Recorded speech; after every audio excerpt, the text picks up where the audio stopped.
히브리서 1장. 옛날에는 하나님께서 예언자들을 통해 우리 조상들에게 여러 가지 방법으로 수없이 말씀하셨습니다. 그러나 이제 마지막 때에는 하나님께서 그의 아들을 통하여 우리에게 말씀하십니다. 하나님께서 그의 아들을 상속자로 삼으시고 그를 통해 세상을 창조하셨습니다. 그 아들은 하나님의 영광을 나타내며 하나님의 본성을 그대로 보여줍니다. 능력 있는 말씀으로 만물을 붙드시고 사람들의 죄를 깨끗이 하시는 그분은 하늘에 계시는 위대하신 하나님의 오른편에 앉아 계십니다. 그분은 그 어느 천사보다도 위대하시기 때문에 하나님께서는 그에게 천사들보다 더 뛰어난 이름을 주셨습니다. 하나님께서는 천사들 중 어느 누구에게도 다음과 같이 말씀하신 적이 없습니다. 너는 내 아들이다. 오늘 내가 너를 낳았다. 또 이렇게 말씀하시지도 않았습니다. 나는 그의 아버지가 되며 그는 내 아들이 될 것이다. 또 하나님께서 그의 맏아들을 세상으로 보내시며 이렇게 말씀하셨습니다. 하나님의 모든 천사가 그를 경배해야 할 것이다. 천사들에 대해서는 다음과 같이 말씀하셨습니다. 하나님께서 그의 천사들을 바람으로 삼으시고 그의 종들을 불꽃같이 만드셨다.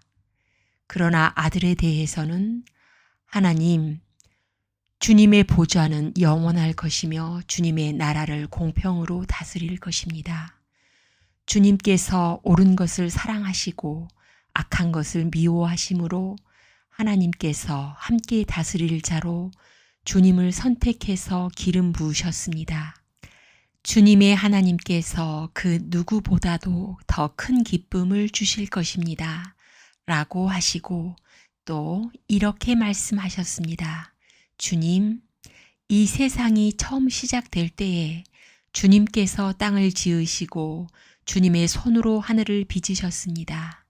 하늘과 땅은 멸망할 것이지만 주님은 영원할 것이며 그것들은 옷과 같이 낡아지기 때문에 당신께서 그것들을 겉옷처럼 말아 치우실 것입니다.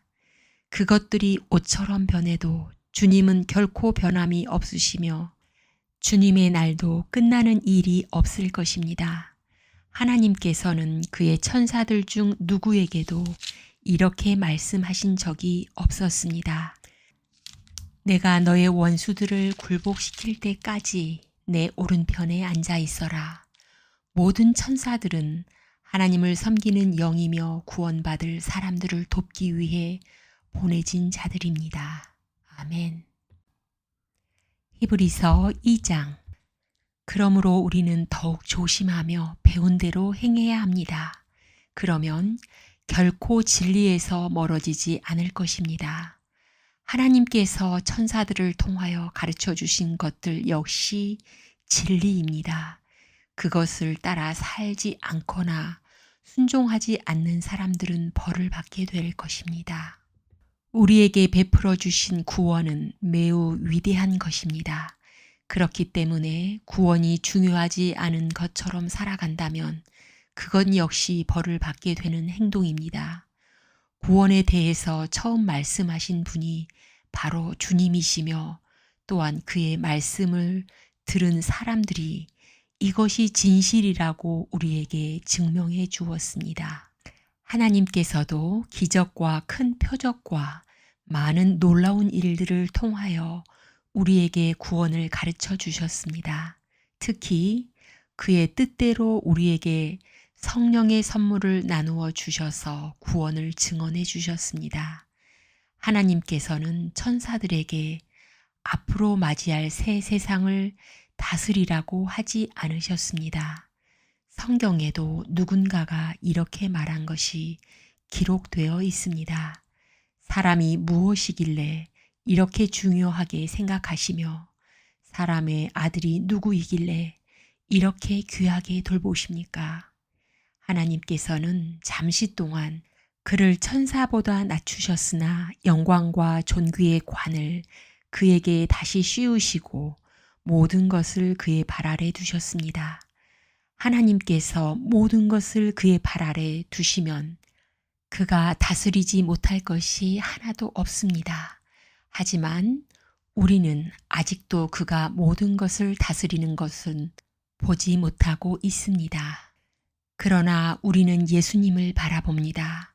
잠시 동안 예수님은 천사들보다 낮아지셨지만 고난당하고 죽으심으로 영광과 존귀의 관을 쓰셨습니다.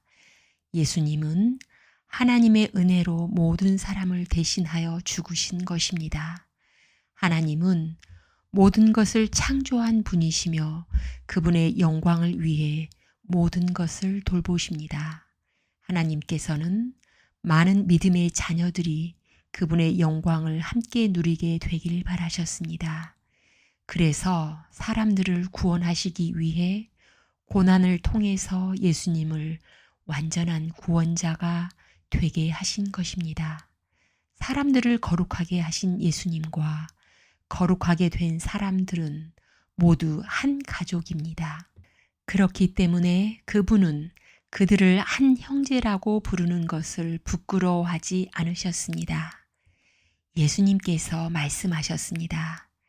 내가 내 형제들에게 주님의 이름을 알리고 주님을 경배하러 모인 군중들 앞에서 주님을 찬양하겠습니다.